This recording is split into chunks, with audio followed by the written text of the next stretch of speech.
ನಾನಿವತ್ತು ಮಟನ್ ಸಾಂಬಾರು ಮಾಡೋದು ಹೇಗೆ ಅಂತ ತೋರಿಸ್ಕೊಡ್ತಾ ಇದ್ದೀನಿ. ಬನ್ನಿ ಹೇಗೆ ಮಾಡೋದು ನೋಡ್ಕೊಂಬರೋಣ. ನಾನಿಲ್ಲಿ 3 ಇಂಚ್ ಆಗುವಷ್ಟು ಶುಂಠಿ ತೊಗೊಂಡಿದ್ದೀನಿ. 2 ಗೆಡ್ಡೆ ಬೆಳ್ಳುಳ್ಳಿ ಸುಲಿದಿಟ್ಕೊಂಡಿದ್ದೀನಿ. 7 ರಿಂದ 8 ಮೀಡಿಯಮ್ ಸೈಜ್ ಈರುಳ್ಳಿ ತೊಗೊಂಡಿದ್ದೀನಿ. ಈಗ ಒಂದು ಬಾಣಲಿಗೆ ಸ್ವಲ್ಪ ಎಣ್ಣೆ ಸೇರಿಸ್ಕೊಳ್ಳೋಣ. ನಾವೇನು ಹೆಚ್ಚಿಟ್ಕೊಂಡಿದ್ವಲ್ಲ ಬೆಳ್ಳುಳ್ಳಿ, ಶುಂಠಿ, ಈರುಳ್ಳಿನ 3 ಸೇರಿಸ್ಕೊಂಡು ಚೆನ್ನಾಗಿ ಫ್ರೈ ಮಾಡ್ಕೊಬೇಕು. ಈರುಳ್ಳಿ ಫುಲ್ ಸೇರ್ಸೋದು ಬೇಡ, ಒಂದು ಸ್ವಲ್ಪ ಒಗ್ಗರಣೆಗೆ ಎತ್ತಿಟ್ಕೊಳ್ಳೋಣ. ಜಾಸ್ತಿ ಫ್ರೈ ಮಾಡೋದೇನು ಬೇಡ, ಒಂದು ಸ್ವಲ್ಪ ಫ್ರೈ ಮಾಡಿದ್ರೆ ಸಾಕು. ಅದರಲ್ಲಿರೋ ಹಸಿ ಸ್ಮೆಲ್ ಎಲ್ಲ ಹೋಗೋವರೆಗೂ. ಬೇಕಾದರೆ ನೀವು ಹಾಗೆ ಕೂಡ ಮಾಡ್ಕೊಬೋದು. ಫ್ರೈ ಮಾಡ್ಕೊಂಡು ಮಾಡೋದ್ರಿಂದ ಟೇಸ್ಟ್ ತುಂಬ ಚೆನ್ನಾಗಿರುತ್ತೆ.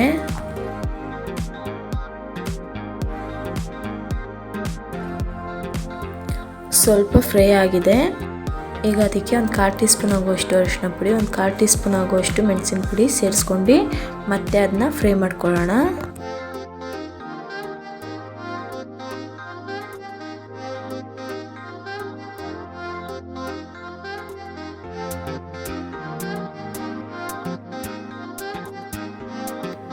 ನೋಡಿ ಆಗಿದೆ. ಇವಾಗ ಇಷ್ಟು ಫ್ರೈ ಆದರೆ ಸಾಕು.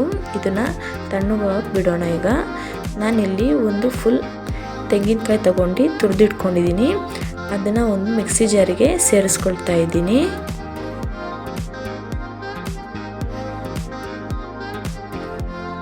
ಈಗ ಇದಕ್ಕೆ ಚಕ್ಕೆ ಮತ್ತು ಲವಂಗ ಸೇರಿಸ್ಕೊಂಡು ಒಂದು ಮೀಡಿಯಮ್ ಸೈಜ್ ಟೊಮೆಟೊ ಸೇರಿಸ್ಕೊತಾ ಇದ್ದೀನಿ. ಚಿಕ್ಕ ಬೌಲಲ್ಲಿ ಒಂದು 1/2 ಬೌಲ್ ಆಗೋವಷ್ಟು ಹುರ್ಗಡ್ಲೆ ಸೇರಿಸ್ಕೊತಾ ಇದ್ದೀನಿ. ಮತ್ತು ಸ್ವಲ್ಪ ಸಾಂಬಾರು ಸೊಪ್ಪು ಕೂಡ ಸೇರಿಸ್ಕೊತಾ ಇದ್ದೀನಿ.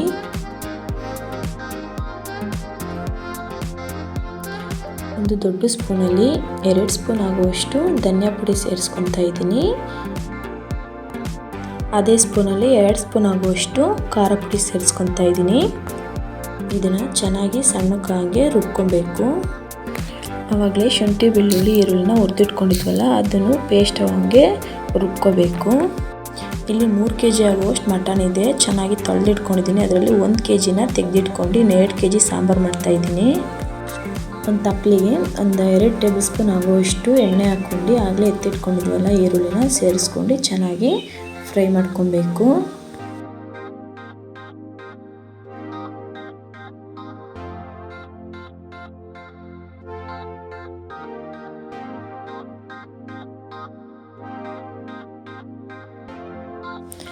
ಈರುಳ್ಳಿ ಎಲ್ಲ ಫ್ರೈ ಆಗಿದೆ. ಈಗ ತೊಳೆದಿಟ್ಕೊಂಡಿರೋ ಮಟನ್ನ ಇದರೊಳಗೆ ಸೇರಿಸ್ಕೊಳ್ತಾ ಇದ್ದೀನಿ.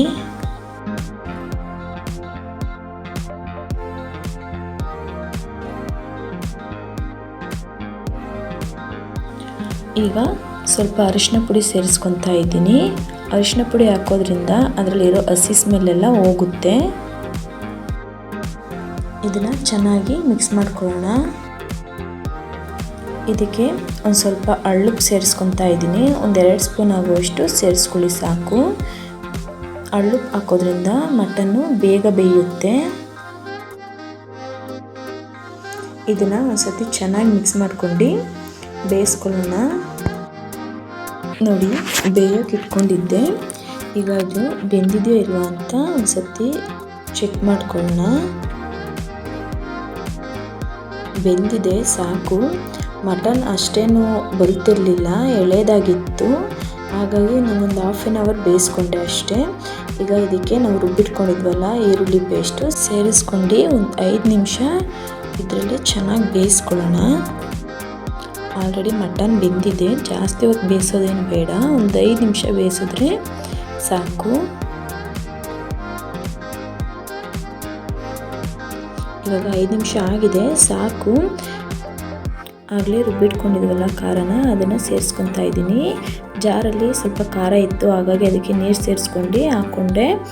ನಿಮಗೆ ನೀರು ಎಷ್ಟು ಬೇಕು ನೋಡಿ ನೀವು ಹಾಕ್ಕೊಬೋದು. ನೀರು ಹಾಕ್ಕೊಂಡಾದ್ಮೇಲೆ ಚೆನ್ನಾಗಿ ಕುದಿಸ್ಕೊಳ್ಳೋಣ. ನೋಡಿ ಸಾಂಬಾರು ಕುದೀತಾ ಇದೆ. ಇವಾಗ ಅದಕ್ಕೆ ನಾನೊಂದು 1/2 ಟೇಬಲ್ ಸ್ಪೂನ್ ಆಗುವಷ್ಟು ಬೆಣ್ಣೆ ಸೇರಿಸ್ಕೊತಾ ಇದ್ದೀನಿ. ಬೆಣ್ಣೆ ಆಪ್ಷನಲ್, ನಿಮಗೆ ಇಷ್ಟ ಇದ್ದರೆ ಹಾಕ್ಕೊಳ್ಬೋದು, ಇಲ್ಲಾಂದರೆ ಪರವಾಗಿಲ್ಲ. ನೋಡಿದ್ರಲ್ಲ ಮಟನ್ ಸಾಂಬಾರು ರೆಡಿ ಆಗಿದೆ. ಇಷ್ಟ ಆದರೆ ಲೈಕ್ ಮಾಡಿ, ಶೇರ್ ಮಾಡಿ, ಕಮೆಂಟ್ ಮಾಡಿ, ಸಬ್ಸ್ಕ್ರೈಬ್ ಮಾಡೋದು ಮರಿಬೇಡಿ.